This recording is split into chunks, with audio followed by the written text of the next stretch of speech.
Bienvenue. Aujourd'hui, on va s'attaquer à un problème qui, je pense, parle à vraiment beaucoup de monde.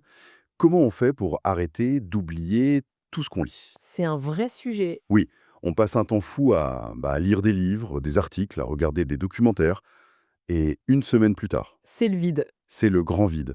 On a cette impression d'avoir rempli une passoire, quoi. Alors, pour explorer ça, on a mis la main sur des extraits du livre d'Eliott Meunier, Arrêtez d'oublier ce que vous lisez. Et notre mission, c'est d'en tirer un système simple, concret, pour transformer cette consommation d'infos un peu passive. En une vraie machine à créer des idées, c'est ça l'objectif. Exactement. Et le livre, il commence par un constat, je trouve, assez brutal sur notre époque. Il appelle ça l'économie de l'attention.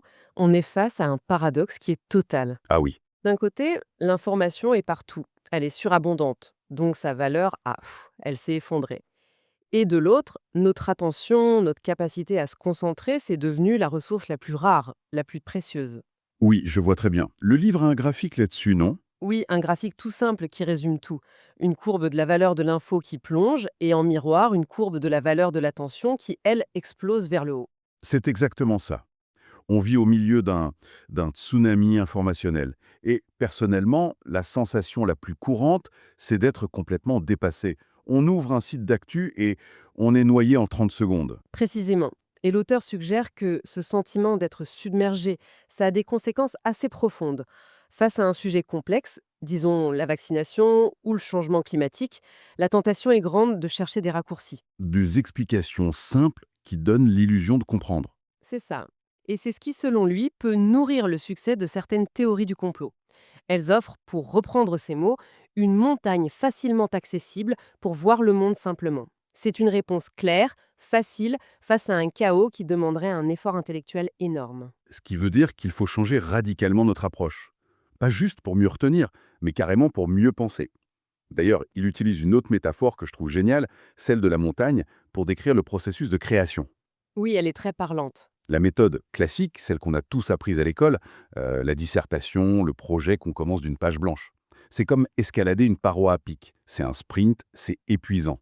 Et une fois en haut, pour le projet suivant, On doit tout redescendre et recommencer de zéro. voilà. C'est un effort héroïque, mais sans aucun effet cumulé. Exactement. Alors que le système qu'il propose, lui, c'est plutôt une pente douce, une sorte de marche rapide mais régulière. Chaque pas, chaque information traitée, chaque idée notée nous fait monter un peu. On ne redescend jamais tout en bas. Donc le projet suivant ne part pas de zéro, mais d'un camp de base avancé qu'on a patiemment construit. C'est ça. Ça me fait penser à la fable du lièvre et de la tortue en fait. Ah, c'est une excellente analogie. La création traditionnelle, c'est le lièvre. Des sprints violents, beaucoup d'énergie, et puis l'épuisement. La tortue, elle, c'est ce nouveau système. Elle avance lentement, sûrement, elle accumule sa connaissance, et chaque nouvelle course part de là où elle s'était arrêtée. C'est la parfaite image. La tortue construit un actif qui prend de la valeur avec le temps. Et le nom de ce système, c'est l'atomic thinking. Pour le rendre concret, l'auteur utilise l'image d'une usine. Une usine qui transforme la matière première L'information brute. en un produit fini. Un projet, un article, une idée innovante, bref, une création. J'aime beaucoup cette image d'usine. Ça dédramatise l'acte de créer qui peut parfois sembler intimidant. Oui, ça devient un processus, quelque chose de gérable. Alors, comment elle fonctionne cette usine? Par où on commence? J'imagine que tout part de la qualité de ce qu'on met dedans. C'est la toute première étape, hein. La sélection. Ce sont les camions qui livrent la matière première. Il faut choisir les meilleures infos possibles. La deuxième, c'est la capture. C'est le centre de tri à l'entrée. On garde l'essentiel, on jette le superflu. Et puis vient la troisième étape qui est vraiment le cœur du réacteur, hein, la déconstruction. Attends, arrêtons-nous là. Déconstruction, ça sonne crucial et un peu mystérieux. C'est là qu'on crée ces fameuses notes atomiques dont parle le livre, c'est ça. L'idée qu'une note ne doit contenir qu'une seule et unique idée. C'est exactement ça. Et c'est le concept le plus contre-intuitif, mais aussi le plus puissant de toute la méthode. Une note égale une idée. Pas un résumé de chapitre, pas une liste de points, juste une brique de connaissances, la plus petite et la plus pure possible. D'accord. Et ça mène à un principe radical, il faut arrêter de classer ces notes dans des dossiers. Alors là, ça me parle et ça me stresse en même temps. Je comprends. J'ai des dizaines de dossiers. Marketing, psychologie, idées. Et je me rends compte que je ne les ouvre presque jamais. Mais l'idée de tout laisser en vrac, C'est le chaos, non? Si je ne range pas mes notes sur l'IA dans un dossier IA, comment je les retrouve? On ne risque pas de tout perdre? C'est la réaction de tout le monde au début, et c'est une excellente question. Elle touche au premier principe d'un bon système. Il doit inspirer confiance. Logique. Si on a peur de perdre nos idées, notre cerveau ne lâchera jamais prise. On n'aura pas un second cerveau, juste une archive stressante. Et la réponse du livre, c'est que les dossiers sont une illusion d'ordre. Ils créent des silos. Des silos, c'est-à-dire? Une idée sur la psychologie cognitive pourrait être géniale pour un problème de marketing, mais si elles sont dans deux dossiers séparés, elles ne se rencontreront jamais. D'accord, je vois. Le livre a un schéma super pour ça. D'un côté, des boîtes bien rangées, avec quelques flèches entre elles. De l'autre, un réseau de points interconnectés dans tous les sens, comme un réseau de neurones. C'est de ce chaos apparent que naissent les idées originales, comme le roller, qui est la connexion improbable entre une chaussure et une roue. Ok. Donc on remplace la rigidité des dossiers par la fluidité des connexions. Et concrètement, ça se fait avec des liens entre les notes, des mots-clés. Exactement. Les outils modernes permettent de lier les notes entre elles très facilement. La confiance ne vient plus de savoir où est rangée l'idée, mais de savoir que l'idée refait à surface au bon moment grâce aux connexions qu'on a tissées. D'accord. Et ça nous amène au deuxième principe. Pour que ça marche, le système doit être holistique. Holistique, c'est-à-dire qu'il doit tout couvrir. Oui, tout accueillir. Idées pro, projets perso, liste de courses, citations. Si une partie de notre charge mentale reste en dehors du système, notre premier cerveau, lui, ne pourra jamais se reposer complètement. Je vois. On ne peut pas avoir confiance en un système qui n'est que partiel. On aurait toujours cette petite voix qui dit «Attention, n'oublie pas ce truc». C'est épuisant. Mais est-ce que gérer toute sa vie dans un seul système, ça ne le rend pas hyper complexe à la fin? C'est le troisième principe, qui peut paraître paradoxal. Le système doit rester radicalement simple dans sa structure. La complexité ne doit pas venir de l'outil ou d'une arborescence de dossiers sur 10 niveaux. Elle doit venir du contenu lui-même. Exactement. Elle doit émerger naturellement de la richesse de tes notes et des liens que tu crées. L'outil doit être presque invisible. Simple, holistique et digne de confiance. Ça a du sens. Et une fois qu'on a ce réseau, comment on l'utilise pour créer, pour produire? C'est là qu'intervient le quatrième et dernier principe, peut-être le plus subtil. Le système est une structure, pas un plan. La différence entre les deux. Un plan, c'est une liste de tâches rigides. Lundi, j'écris 1000 mots. C'est souvent voué à l'échec, car ça ne tient pas compte de notre énergie, de notre humeur du moment. C'est vrai. Une structure, c'est un environnement de travail. C'est notre usine. On peut y entrer et décider sur le moment. Tiens, aujourd'hui j'ai envie de faire des finitions sur ce projet. C'est l'étape 5 de l'usine, le polissage. C'est ça. Ou alors, là, j'ai pas beaucoup d'énergie, je vais juste assembler quelques briques pour voir ce qui émerge. C'est l'étape 4, l'émergence. On travaille selon son énergie, pas contre elle. D'accord. Revenons un peu en arrière, à l'alimentation de l'usine. La première étape, la sélection. Dans le tsunami actuel, comment on choisit les bonnes matières premières? Le livre donne une piste que je trouve fascinante. L'effet Lindy. Oui, l'effet Lindy.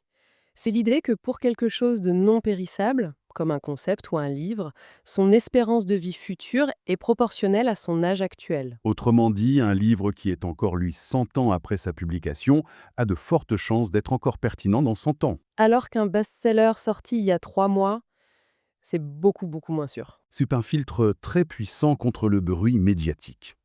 Mais, est-ce qu'on ne risque pas de devenir un peu passéiste avec cette approche? De passer à côté des idées vraiment nouvelles? C'est une excellente objection. L'idée n'est pas de ne lire que des classiques, mais de construire son socle de connaissances sur des idées qui ont résisté à l'épreuve du temps. Une fois que cette base est solide, on peut explorer les nouveautés avec un esprit beaucoup plus critique. Et il y a un autre conseil pour la sélection, non? Oui, aller aux sources.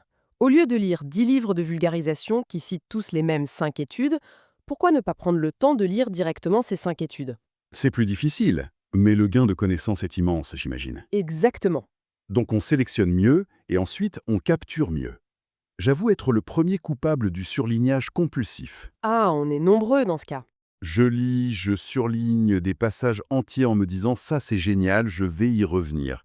Et bien sûr, je n'y reviens jamais. C'est une pure illusion de productivité. C'est le piège parfait parce que ça demande peu d'efforts et ça donne l'impression d'avoir travaillé l'information. C'est exactement ça. L'auteur cite le physicien Richard Feynman qui disait quelque chose comme «On ne comprend vraiment une chose que lorsqu'on est capable de l'enseigner». Donc la prise de notes efficace, ce n'est pas de l'archivage. C'est en acte de compréhension. C'est se donner un mini-cours à soi-même. La méthode, donc, c'est de fermer le livre après un passage important et de le reformuler avec ses propres mots de manière simple et concise. C'est tout à fait ça. Cet effort de reformulation force le cerveau à s'approprier le concept, à le digérer. Surligner, c'est rester à la surface. Reformuler, c'est plonger dedans. C'est ça qui crée les fameuses briques atomiques solides pour alimenter notre usine. OK. Donc, pour résumer le processus, on sélectionne des sources éprouvées, on les lit activement en reformulant les idées clés, on transforme ces reformulations en notes atomiques, une idée par note, et on les connecte entre elles dans un système sans dossier.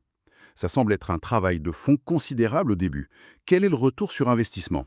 Il est colossal et il est exponentiel. C'est là que le concept d'intérêt composé, qu'on connaît en finance, s'applique parfaitement à la connaissance. Ah, intéressant. Consommer passivement une info, c'est un passif. Ça entre, ça sort, ça ne laisse rien. Construire ce système, c'est investir dans un actif. Et chaque note ajoutée ne fait pas qu'augmenter la taille du système de manière linéaire, elle augmente sa valeur de manière exponentielle, car elle peut se connecter à toutes les autres notes déjà là. C'est ça qui mène à ce que l'auteur appelle la masse critique. Ce point de bascule où le système devient si riche que créer devient presque facile. C'est ça. Le moment où ton second cerveau devient un véritable partenaire créatif. Tu commences à écrire sur un sujet et hop, grâce aux connexions, trois idées que tu avais totalement oubliées refont surface. La création n'est plus une page blanche angoissante, mais un simple travail d'assemblage, de remix. Exactement, un remix de briques déjà solides. L'auteur donne son exemple ici. Avec environ 2000 notes, il peut produire un article et 2 vidéos par semaine sans forcer. Impressionnant. Oui, parce que le travail futur devient de plus en plus facile. On s'appuie sur une fondation de plus en plus grande. Donc, si je comprends bien le message central du livre, la solution à la surcharge d'infos, ce n'est pas de moins consommer, Non, ce n'est pas de se couper du monde. c'est de changer de posture. Passer de l'éponge, qui absorbe passivement et finit par déborder, à l'architecte qui sélectionne, déconstruit et reconstruit ses connaissances. C'est une approche beaucoup plus sereine et valorisante. C'est une philosophie de l'apprentissage à l'ère numérique. Un moyen de reprendre le contrôle, de construire sa propre pensée au milieu du chaos. Absolument. Et ce qui est intéressant, c'est que ce système n'est pas juste tourné vers soi. Il y a une dimension de partage, de création vers l'extérieur qui semble fondamentale. Tout à fait. Et ça soulève une question finale pour la réflexion. L'auteur termine en suggérant que le fait de créer et de partager ses idées est une voie vers le pouvoir. Le pouvoir, Oui, mais il précise bien, ce n'est pas un pouvoir que l'on prend aux autres, mais un pouvoir que les autres nous donnent. c'est-à-dire, En articulant des idées claires, en offrant des perspectives nouvelles, on peut fédérer une communauté, gagner en influence, en reconnaissance. La question qu'on peut donc se poser est la suivante. Au-delà de simplement mieux retenir ce que l'on lit, quel mouvement, quelle conversation, quelle perspective voudrait-on construire avec l'ensemble des connaissances que l'on accumule patiemment, brique par brique, dans notre usine à idées?